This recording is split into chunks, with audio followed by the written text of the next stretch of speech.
celebrity-favoured Church of Scientology is back in the spotlight after two big blows this week. First, the very public resignation of a celebrity follower, then a costly legal loss for the French branch of the religion. So will Scientology's image survive this latest round of controversies?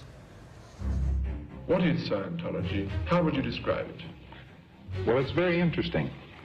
You've just asked a question like, what are the contents of the Encyclopedia Britannica? Answer in one word. Since Scientology was founded in the 1950s by science fiction author L. Ron Hubbard, it's the question people all over the world have pondered. But many feel it hasn't been answered properly. And it's something non-Scientologists are not supposed to ask.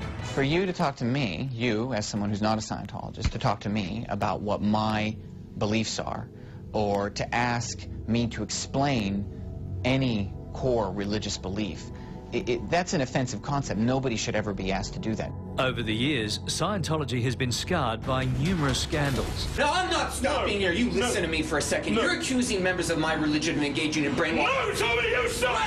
No, listen to me! You are not there! Just last week, spokesman Tommy Davis had another run-in. Is it true that L. Ron Hubbard said that understanding the origins of the human race as described through Xenu and the intergalactic emperor, is it true that somebody would die in The Scientology spokesman was furious and tried to have the footage axed just minutes before it aired in the US. But the religion is probably best known for the stars who are followers, namely Tom Cruise. I'm a Scientologist. John Travolta, Kelly Preston, Kirstie Alley, even Kate Ceberano and James Packer are believers. But one man who's no longer a member of the church, filmmaker Paul Haggis. After 35 years as a Scientologist, the Oscar-winning director has just quit in protest of what he believes is an opposition to same-sex marriage. He describes Scientology as morally reprehensible, also condemning the practice of disconnecting from non-followers. At the same time, a court has found the French Scientology Centre guilty of defrauding members, fining them nearly $1 million. Well, joining us now with more is Alex Kutuzov from the Church of Scientology, Foreign Affairs Editor Dr. Keith Suter, and in Melbourne, Executive Editor of Who magazine, Kate Halfpenny. Good morning, everyone. Keith, the Church of Scientology has had more than its fair share of negative press lately, hasn't it? It has. Obviously, you've had the controversy that we've just seen on that package. There's also a controversy in the United States with people who used to be on the staff of Scientology now going public in an American newspaper, making allegations about the way in which the organisation is being run by David Miscavige, who's the current leader. So you've got all sorts of issues that are emerging about Scientology. You've got the scandals in France, the scandals in the United States. It seems to be worldwide that there are problems. And in France they were fined $1 million, is that correct? They've been fined, although it's now going to go on appeal, but they were not banned. There was an attempt to get it banned, but they weren't banned in France. Of course, they are banned in some other countries, and for a while were banned also in Australia. Okay. All right, Alex, we're interested in the internal thinking of how these events are unfolding around the world. What are your thoughts on all this? Well, the thing in France was Scientology will continue to practice as it was. There wasn't a ban.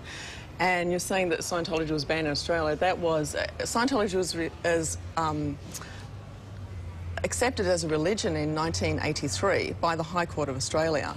So it is something that that decision doesn't affect the church particularly. We'll keep going on as we were and keep expanding. Scientology has actually expanded in the last 5 years more than it has in the last 50 years. But Alex, what about these events? What are your thoughts on these latest events? Well, which particular events? Like the one in France, that the decision is being appealed. Okay. Okay, what do you think? Let's put this in context, Keith. Do you think this ban in France could have a flow-on effect? You said he's banned in some other countries. What are your thoughts? Well, I think it just makes it very difficult for the organisation because it comes across as being slightly sinister. I know it's got about claims to have 12 million members worldwide, but the problem is because they attract high-profile members, as we've seen, Tom Cruise, it means they also attract riskily a lot of media coverage as well. So there are real problems with that sort of high-risk media strategy which they operate with. That is true. Like, there are high-profile members, but then Scientology tends to be seen as controversial, but I think it's just that there's a lot of interest in Scientology at the moment, and there's different things that get attached to that. Who would be the most high-profile member in Australia, Alex? Well, there's many different people, our parishioners. If you are a Scientologist, we don't say, well, this person is and this person isn't. It's not like an exclusive club or anything like that. Right. So you can't tell me who the most high-profile person is? Well, I wouldn't do that because the parishioners' rights themselves are private. OK, all right. Kate, in Melbourne, Scientology has become famous, I suppose, for its celebrity followers, as we were just talking about. Are desertions like this one by Haggis detrimental to the image, in your opinion? Look, Larry, it's not the first time that a celebrity has cut ties with the Church of Scientology, and in fact, there have been much bigger names in the past who have distanced themselves from the religion. Courtney Love, Sharon Stone, Jerry Seinfeld, Demi Moore. And I think that in the wider community there are still slightly negative connotations associated with Scientology. People see it as a little impenetrable or kooky, and with these celebrities bailing out, it doesn't necessarily do much for the Church's image. Kate, Tom Cruise, long been the pin-up boy for Scientology. We're hearing reports, it's widely reported, that wife Katie may not be so sure about the faith.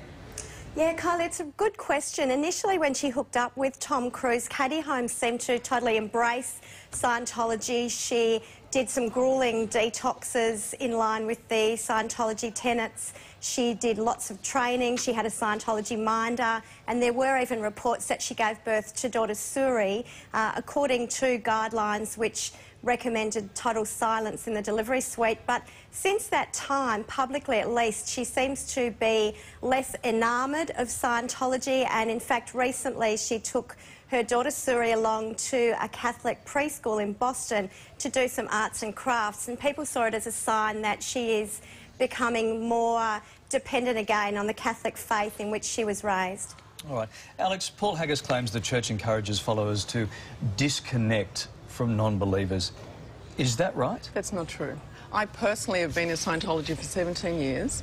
My family are not Scientologists, and I have many non-Scientologist friends. There's nothing said about who you can and can't have a relationship with. Why would he say that? Why is he following that path?